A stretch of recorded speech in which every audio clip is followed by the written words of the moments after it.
হঠাৎ করে পেয়ে গেলাম নোনা ইলিশ।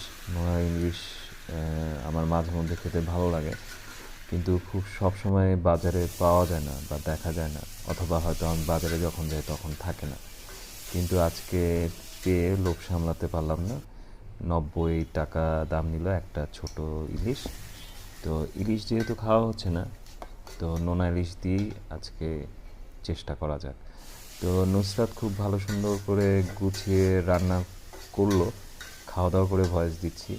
তো মিষ্টি কুমড়া বা কচুরলতির সাথে রান্না করতে পারলে খুব ভালো হতো। তো যেহেতু সবজি তেমন ছিল না বাসাতে, তো টমেটো আর লাল আলু আর ছাদে কিছু শাক ছিল, পালং শাক, কলমি শাক, তারপর পুঁই শাক, এই ধনে পাতা, এগুলো দিয়ে আজকের রান্নাটা হইল আর কি। তো খাবারের টেস্ট ভালোই হয়েছে। নোনা ইলিশের যে ঘ্রাণটা সেটা ভালো লাগে। আর ইদানিং আমি সমুদ্রের মাছ খেতে খুব ভালো লাগছে আর কি। সেদিন সামুদ্রিক পোয়া মাছ কিনেছিলাম, সেটাও খুব মজা হয়েছিল খেতে। আর শরীরের জন্য খুব গুরুত্বপূর্ণ সামুদ্রিক মাছগুলো। আর আরেকটা জিনিস ফেসবুকে জানতে পারলাম যে দেশি মাছগুলোর মধ্যে বা যেগুলো চাষ করা হয় সেগুলো মাছে যে ফিড ব্যবহার করা হয় সেগুলো তেমন অত ভালো মানের থাকে না, বা অ্যান্টিবায়োটিক ব্যবহার করে, যা শরীরের জন্য ক্ষতিকর।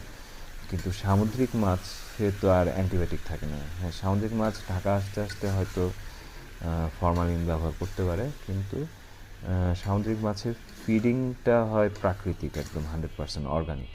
সেক্ষেত্রে সামুদ্রিক মাছটা খাওয়া শরীরের জন্যে অনেক ভালো হবে। তো সামুদ্রিক মাছ বাজারে খুব কম পাওয়া যায় আমাদের এখানে। তো সেদিন মাঝে মধ্যে পাওয়া যায়।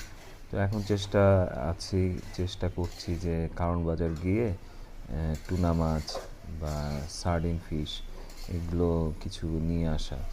তো নোনা ইলিশ ব্যাপারটাও হচ্ছে অনেক আয়রন থাকার কথা যতদূর সম্ভব। আর হচ্ছে এটা সামুদ্রিক ইলিশ না দেশি ইলিশ সেটা বোঝা মুশকিল, কিন্তু শুটকির আলাদা একটা প্রোটিন থাকে। তো এই প্রোটিনটাও কাজে দেয়। তো মাঝে মধ্যে আমি শুটকি ভর্তাও খেতে পছন্দ করি। সব থেকে আমার পছন্দ হচ্ছে চাপা শুটকি ভর্তা। অনেক ঘ্রাণ, যেটা ছোটোবেলায় আমি মনে করতাম পেতনিদের ঘ্রাণ বুঝি শুটকির মতন ঘ্রাণ। তো ভয়ে শুটকি খেতে চাইতাম না, যে এটা পেতনিদের গন্ধ। তো যাই হোক, গন্ধ যেমনই হোক, কিন্তু খেতে খুব মজা। আর শাকসবজিটা খাওয়ার চেষ্টা করি সব সময়, কারণ এটার আলাদা একটা ভিটামিন রয়েছে। আর যেটা খুব ইদানিং মিস করছি, গাজর